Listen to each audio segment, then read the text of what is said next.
Can you really live a comfortable life in a bustling city for just $1,000 a month? For many, that sounds like a fantasy. But for one man, it became a reality. This is the story of David, who traded the corporate grind of Los Angeles for a new life of freedom in Manila. David wasn't chasing luxury. He was chasing something far more valuable: time. After years in a high-stress job, his savings weren't massive, but his dream was simple. He did the math, packed his bags, and landed in the vibrant heart of the Philippines with a quiet goal: to live well, not just get by on a tight budget.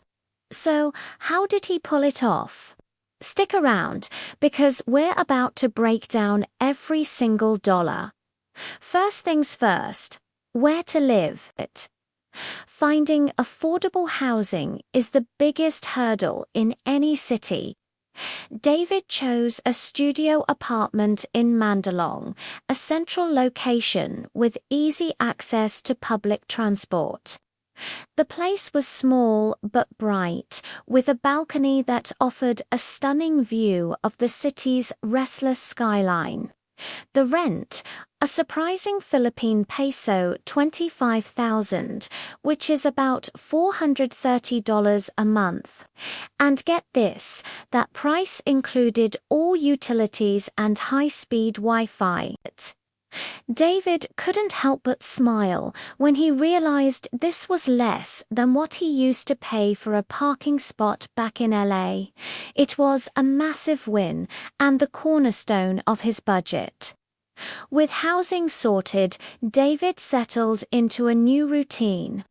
His mornings didn't start with a frantic commute, but with a short, peaceful walk to a local cafe tucked away from the main road.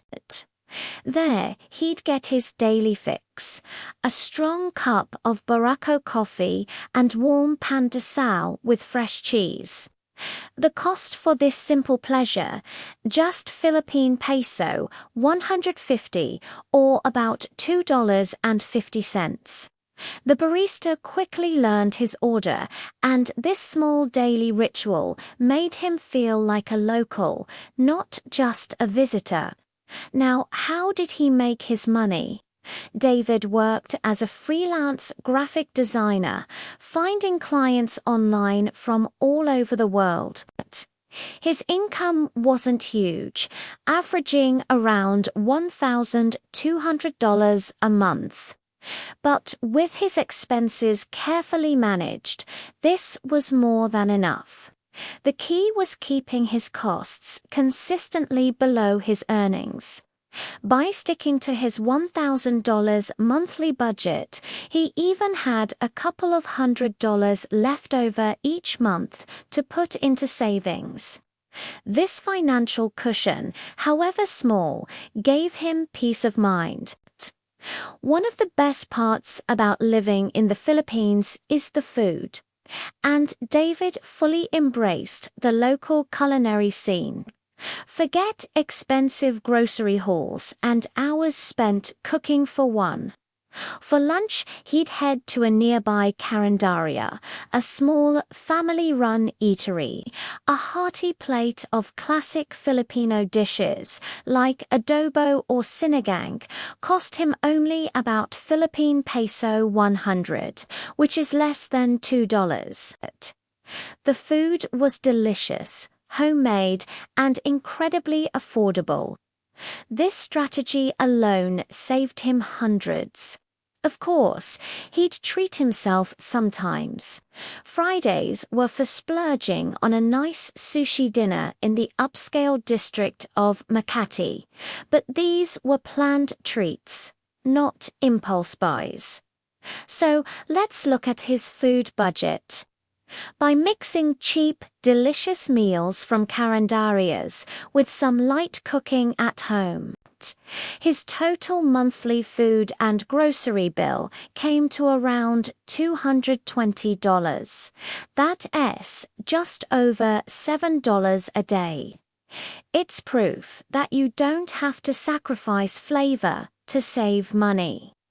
He was eating better and more interesting food than he ever did back in the States, all while spending a fraction of the cost.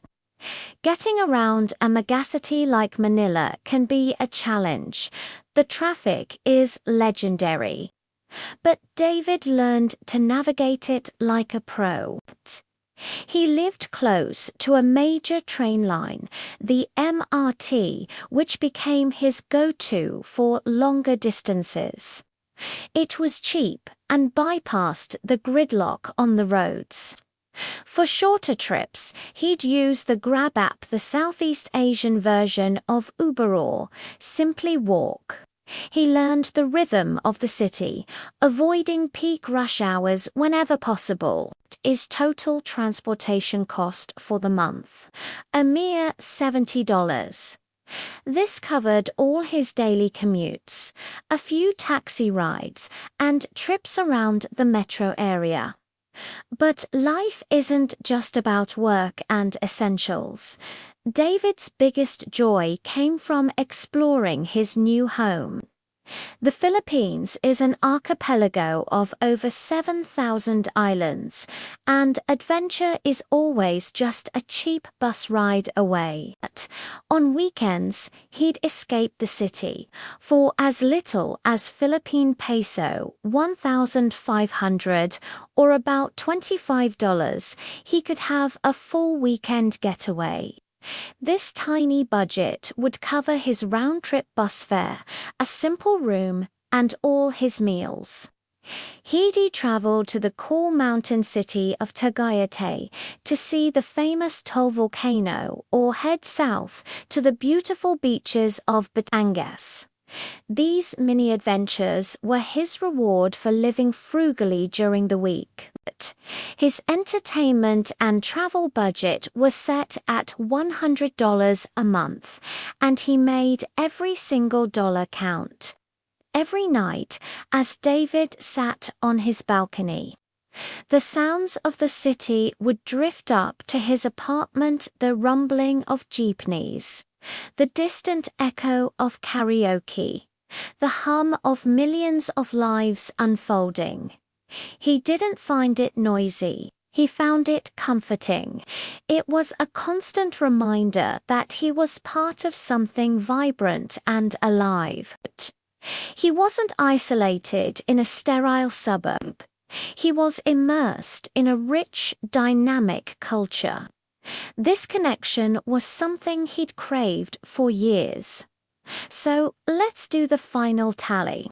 Let's break down David's $1,000 life. His rent and utilities were $430. Food and groceries came in at $220. Transportation was $70. He allocated $100 for entertainment and travel. For health, he joined a local gym and kept a small fund for clinic visits, totaling $50. Finally, about $80 went to miscellaneous expenses like coffee, clothes, and other small necessities. The grand total, $950. He was living comfortably with a small surplus, well within his budget. David's story isn't about being rich in the traditional sense. He didn't have a fancy car or a sprawling house, but what he did have was contentment. His days were full, his stress was low, and most importantly, his time was his own. He once reflected, "Back home, I earned 5 times more, but I lived half as well." In Manila, $1,000 a month didn't buy him wealth, it bought him freedom. And for David, that was priceless. What do you think? Could you live this kind of life? Let me know your thoughts in the comments below. If you enjoyed this story and want to see more like it, please give this video a thumbs up and don't forget to subscribe to the channel. Thanks for watching, and we'll see you in the next one.